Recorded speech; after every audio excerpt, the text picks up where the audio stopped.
안녕하십니까? 전종희 목사입니다. 9월 26일 금요일 매일 성경 묵상입니다. 역대하 9장 13절로 31절입니다. 솔로몬의 세입금의 무게가 금 666달란트요. 그 외에도 또 무역상과 객상들이 가져온 것이 있고 아라비아 왕들과 그 나라 방백들도 금과 은을 솔로몬에게 가져온지라. 솔로몬 왕이 쳐서 느린 금으로 큰 방패 200개를 만들었으니 방패 하나에 든 금이 600세겔이며 또 쳐서 느린 금으로 작은 방패 300개를 만들었으니 그 방패 하나에 든 금이 300세겔이라. 왕이 이것들을 레바논 나무 궁에 두었더라. 왕이 또 상아로 큰 보좌를 만들고 순금으로 입혔으니 그 보좌에는 6층계와 금 발판이 있어 보좌와 이어졌고 앉는 자리 양쪽에는 팔걸이가 있고 팔걸이 곁에는 사자가 하나씩 섰으며 또 12사자가 있어 그 6층계 양쪽에 섰으니 어떤 나라에도 이같이 만든 것이 없었더라. 솔로몬 왕이 마시는 그릇은 다 금이요 레바논 나무 궁의 그릇들도 다 순금이라.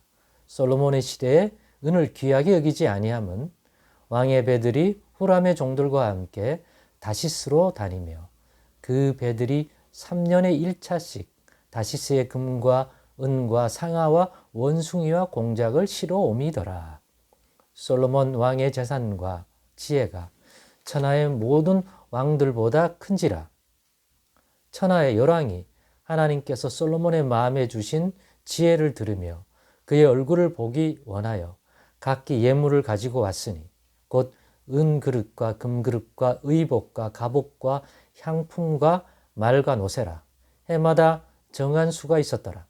솔로몬의 병검에는 말의 외양간은 4천이요 마병은 12,000명이라.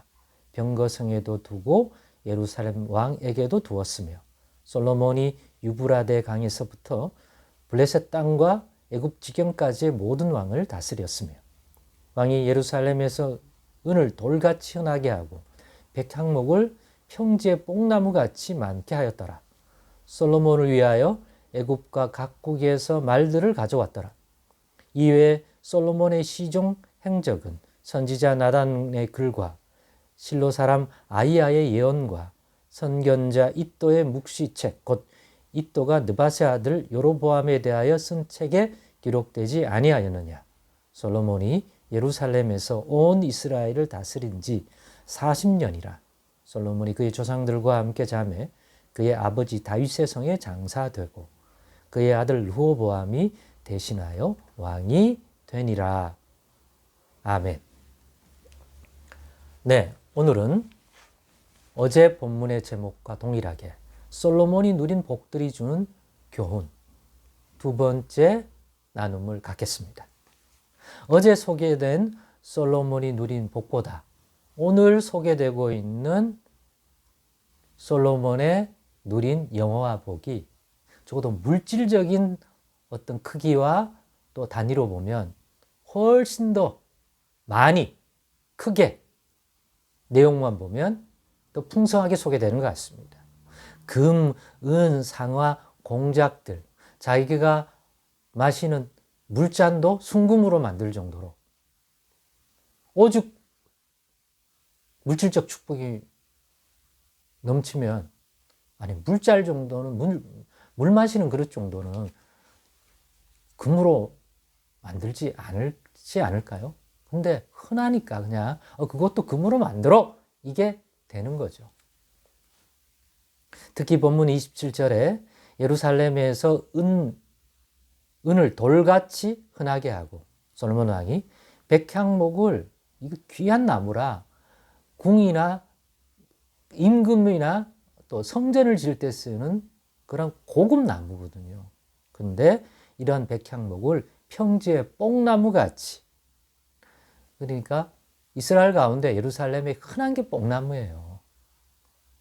뭐 우리나라 같은 경우에는 그거 너무 많이 심어서 산에서 소나무 보는 거는 막 흔하잖아요. 그런 것처럼 뽕나무 같이 많게 솔로몬이 만들어준 거예요.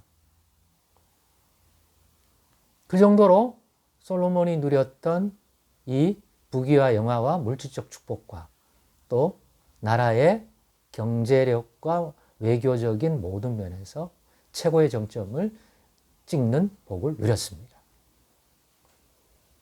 그래서 어제도 이 솔로몬이 누린 이러한 복들이 어디서부터 온 것인가? 솔로몬이 대단해서 그런 건가? 솔로몬의 지혜가 대단하고 솔로몬이 너무너무 외교도 잘하고 이렇게 해서 또 경제적인 것들을 탁월하게 해서 그런 걸까요? 이미 그 지혜를 어떻게 받았는지 우리는 나누었잖아요. 여호와 하나님이 무엇을 줄까 할 때 솔로몬이 다윗을 통해서 물려받은 이 왕권이, 즉 하나님의 백성을 다스리는데 꼭 필요한 의로운 판단을 하려면 지혜가 필요하고, 그런데 그 판단할 수 있는, 거기에 쓸 수 있는 지혜를 달라고 그러죠. 그때 하나님께서는 거기에 필요한 지혜만 준 게 아니라 세상에 그 누구도 가지지 아니한 만물에 관한 지혜를 솔로몬에게 준 것으로 보입니다. 그렇기 때문에 솔로몬에게 직접 와서 그 소문만 듣다가 그의 지혜로운 말을 들으면 소문은 솔로몬이 가지고 있는 지혜를 100분의 1도 못 드러낸다고는 식의 어떤 표현을 할 정도예요. 스바 왕의 어떤 방문을 통해서 드러났잖아요. 하나님이십니다. 이 부귀영화도 솔로몬의 탁월한 외교력, 또 경제 능력, 이런 것들이 아닙니다.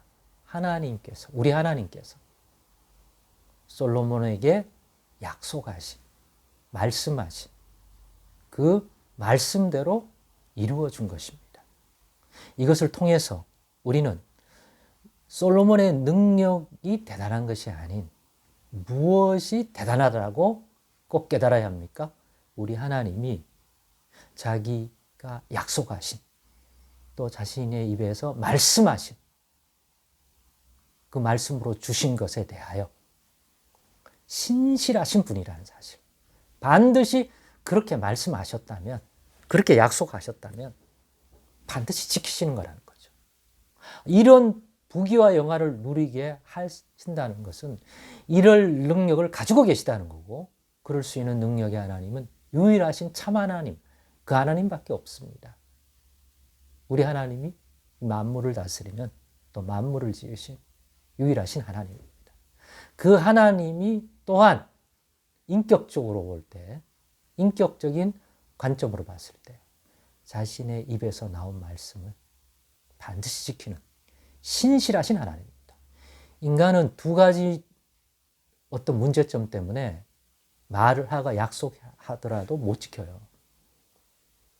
왜냐하면 말은 그렇게 했는데 자기가 지킬 능력이 없을 때, 이런 부귀영화를 누리겠다고 약속해놓고는 줄 수 없을 때는, 마음은 주고 싶은데 그럴 능력이 없을 때, 또 여건과 능력이 되지만 안 할 때는요, 마음이 변해서 충분히 여러 가지 이유 때문에 사람이 그때 말했던 게 지금의 입장이 다를 수 있기 때문에, 그게 인간이죠. 그러니까 사람에 대한 약속은 항상 이런 어떤 변할 수 있는 것이 있다는 것을 이해하고 받아야 합니다.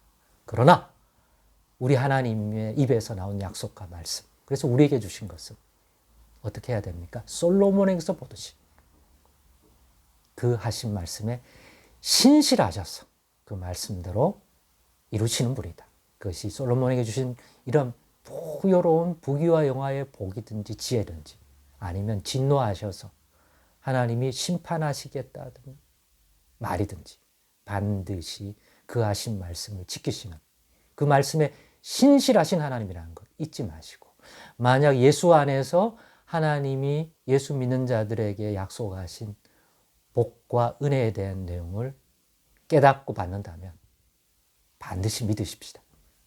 신실하신 하나님이라고 하는 사실을 잊지 말고 하나님의 신실하심을 잘 마음에 담아 표현하고 기도하는 것을 통하여 우리도 솔로몬과 같이 약속에 신실하신 하나님이 주시는 그러한 복과 은혜의 손길을 누리는 자들이 되십시다. 그 믿음 가지십시다. 기도하겠습니다.